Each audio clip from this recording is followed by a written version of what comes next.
following county: Columbus, North Carolina. The National Weather Service in Wilmington has issued a flash flood warning for Columbus County in southeastern North Carolina until 7:45 p.m. At 1:52 p.m., Doppler radar indicated thunderstorms producing heavy rain across the warned area. Between 3 and 6 inches of rain have fallen.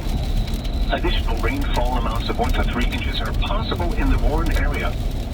Flash flooding is ongoing or expected to begin shortly. Hazard: flash flooding caused by thunderstorms. Source: radar. Impact: flash flooding of small creeks and streams, urban areas, highways, streets and underpasses, as well as other poor drainage and low-lying areas.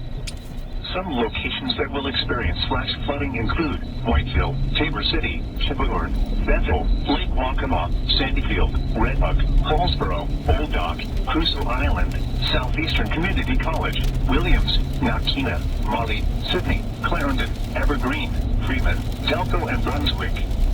Dangerous flooding from heavy rainfall can be expected, especially near poor drainage areas and other flood-prone locations.